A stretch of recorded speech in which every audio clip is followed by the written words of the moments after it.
Hi and welcome back to my channel. My name is Christian Medina. I'm a realtor with Realty Masters and Associates here in Southern California out of the Inland Empire. And in today's video, we're going to be viewing part 2 of my 10 tips for getting your house ready to sell.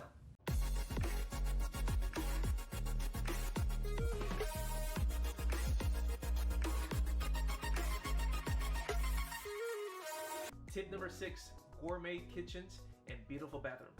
Now there are two rooms in the house that are consistently the most important to buyers. One is the kitchen and second is the bathrooms. And this step is so simple. Just declutter the kitchen and bathrooms and make sure that both areas are super clean. In the kitchen, you don't want to have the blender out, the used toaster, dishes in the sink. You just want to make it look decluttered and give it a good feel. Same thing with the bathrooms. Make sure you don't have toilet paper stacked. We're not seeing water spots or toothpaste glued to your mirror. Just make sure that area is clean. Now, some homeowners make the mistake of thinking that the more upgrading and remodeling they do, the more money they will make on their home. Keep in mind that the return of investment is what you're looking for. So it doesn't make sense to add a $40,000 kitchen remodel that only adds $20,000 to the value of your home. Some of the changes you may want to make in the kitchen area is if you have wallpaper, tear that puppy apart, rip those things out, and paint the wall with some neutral colors. If you have tile or Formica countertops, one thing you may want to consider is replacing those with granite countertops or quartz. It makes the kitchen look newer, more modern, and it gives it a great look.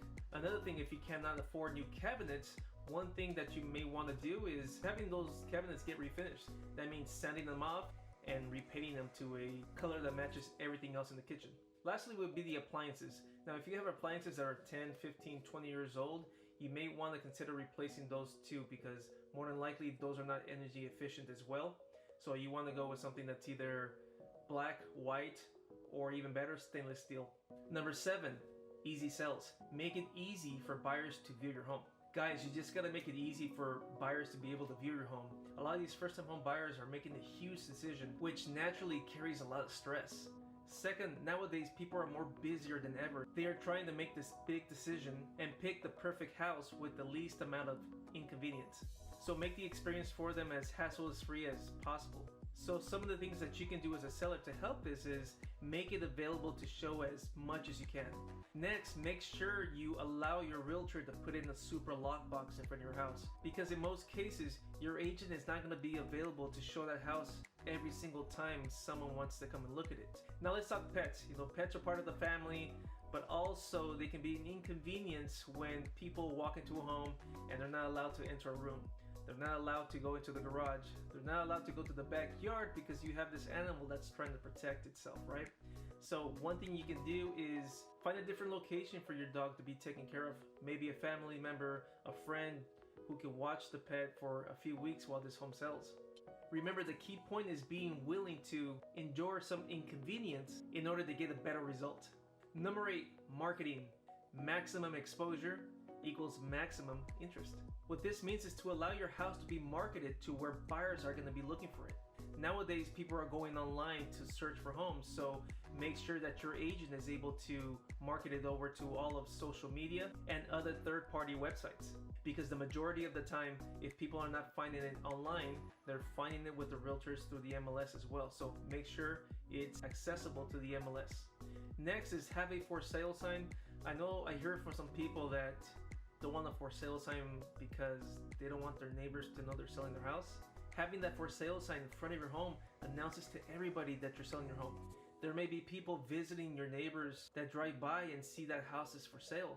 And if they're interested in moving in the area, they're going to call your agent to get some information on when they can see it. So you want to have all your bases covered. You want to have it on the MLS.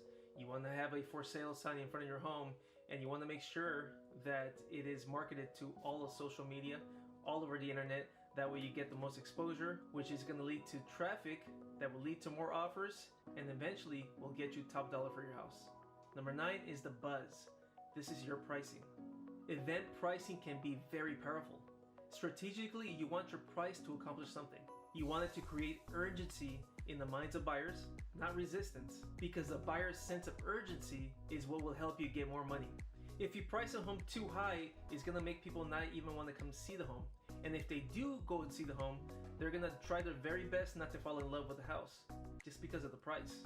And having it priced strategically will get more people wanting to see the house.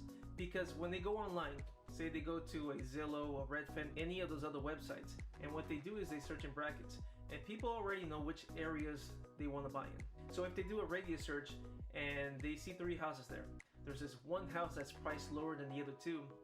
Out of those 3 houses, which home do you think they're going to want to go see first? The lesser price one. And finally, number 10 is the deal. Skilled third-party negotiation.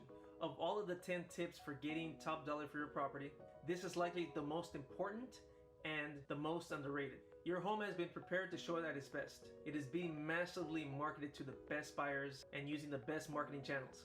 And now you have interested buyers who love your house and want to buy it. So at this point, you better hope that you have hired the right agent to be able to negotiate for you and get you the best price and terms. You have to make sure that your agent knows how to represent you and the value of your home, especially when you're being asked questions like, will the seller take less? How much flexibility does your seller have with the price? A skilled agent will know how to answer those questions without giving away one dime of your equity. And at the same time, does not make the other party feel like they're being stonewalled. These are not skills that the average real estate agent will possess. One of the mistakes that sellers make is that they hire an agent just because they know them, because they're family, because they're nice, because they live in the area, or even worse, because they're cheap. While any of those reasons may have an advantage for you, the real keys are their knowledge and their skills.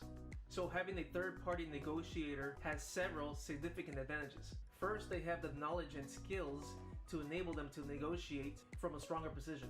Second, they are more objective and keep emotions out of the equation. Third, they provide a communication buffer between the parties that allows you to respond more strategically. So make sure when you hire your agent, you're hiring them for all the right reasons. And those reasons are someone that's qualified, skilled, and able to negotiate for you and in your best interest. All right, guys, well, there you have it. Hopefully these 10 tips can help you in selling your property. If you have any questions about any of these tips, or if you have any other questions in regards to selling your property that I did not mention, please comment below. And again, don't forget to hit the like button, subscribe, and hit the bell so when new videos come out, you're immediately alerted. And as usual, I will see you on the next video.